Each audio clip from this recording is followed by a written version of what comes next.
Welcome back viewers to the YouTube channel of AIIMS Jammu. A year back we had a resource faculty for the workshop of Lean, Green and Digital Hospitals.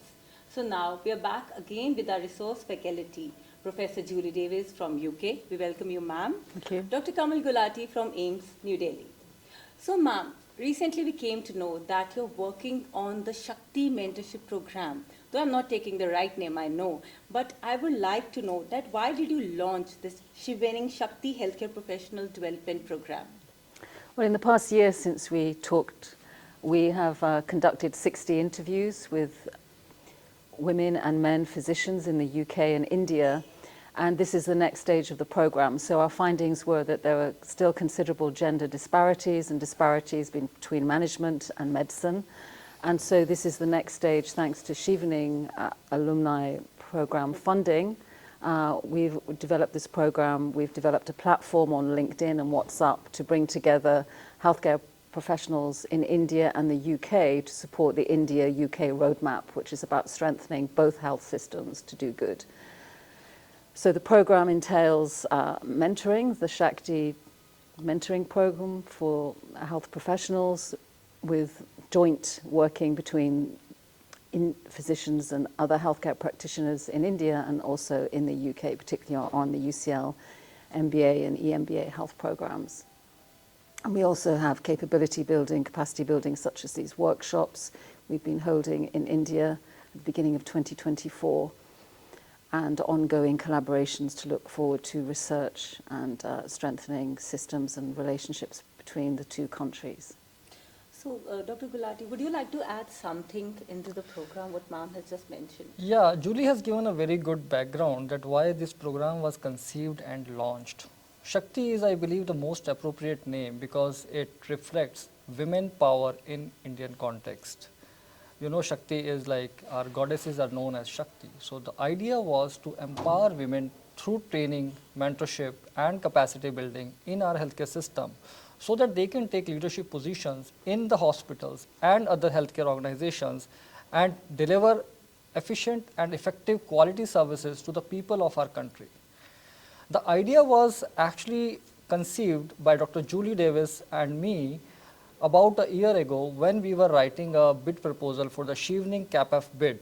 Shivening is a division of British High Commission in New Delhi, which funds as well as support capacity building initiatives in India, across all health sectors, including healthcare, for their women empowerment, for capacity building in the area of healthcare, business, environment, climate, and so on.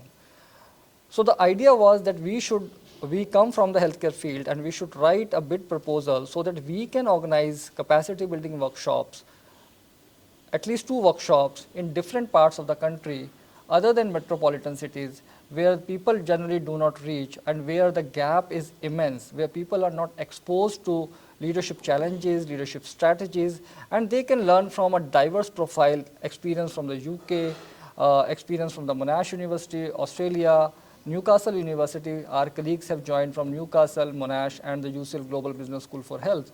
So this was the thought, and this is what we reflected in our project. When we submitted to Shivening, they liked our project. It was reviewed by a screening committee and they liked the idea and they agreed to support our project. And this is how we came to AIIMS Jammu, and we are here for delivering these workshops, which we successfully delivered today. Julie? Yes, so it's about advancing women who are underrepresented in healthcare positions. Professor Julie, now I would like to ask you that who are the stakeholders who are involved in this program? So the key stakeholders are clearly from AIIMS. We're focusing on healthcare practitioners. We had a lot of young people coming to our workshop in the second day at Jammu.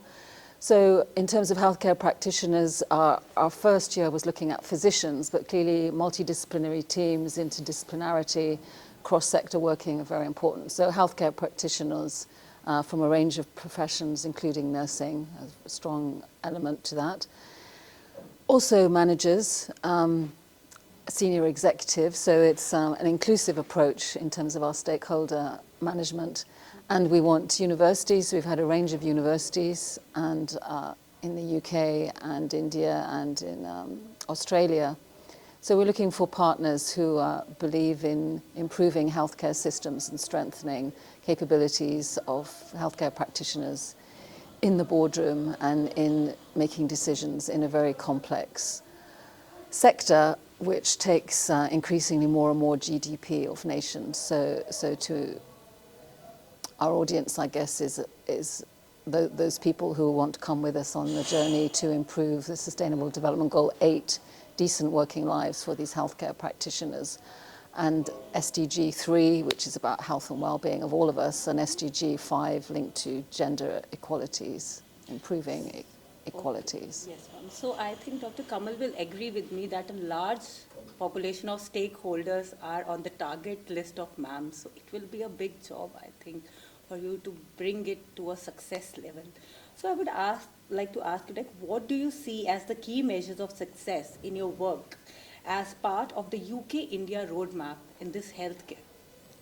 Yeah, if I may add before your question that who all are the stakeholders. If we look at the larger picture, I believe that stakeholders are at individual level, like our doctors, our women, our nursing staff, our paraclinical staff, whosoever is involved in the healthcare sector. Once we look at the organizational level, I think the AIIMS New Delhi being the leading premier institute in the country, AIIMS Jammu being an upcoming institute in this region, UCL Global Business School for Health because they have the expertise in healthcare as well as in business management, Monash University, Monash Business School, Newcastle, and most importantly, ministry level, if we look at it, like the British High Commission and the Ministry of Health and Family Welfare, because the healthcare leadership capacity is one of the objectives of our national health policy of India, and it gives us the mandate to invest into leadership capacity building.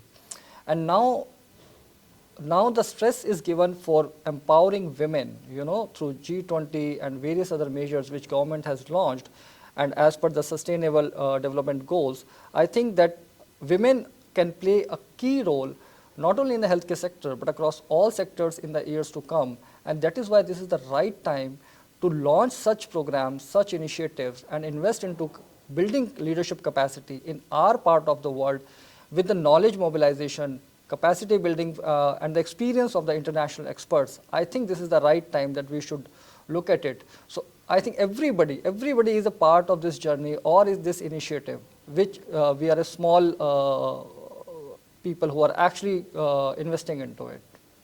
And it's highly timely because of the new AIIMS. Yeah. So you're building fantastic new buildings. Now you need to ensure that the workforce is, you're using the talent within that workforce too. So if we have the leading institutions, we should have the capable leaders to lead those institutions. So this is the time to invest into not only the materials in the buildings, but also in the workforce, or particularly women.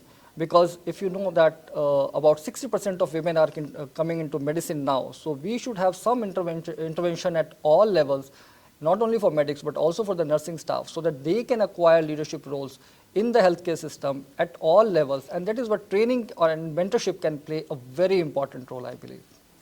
Yes, thank you.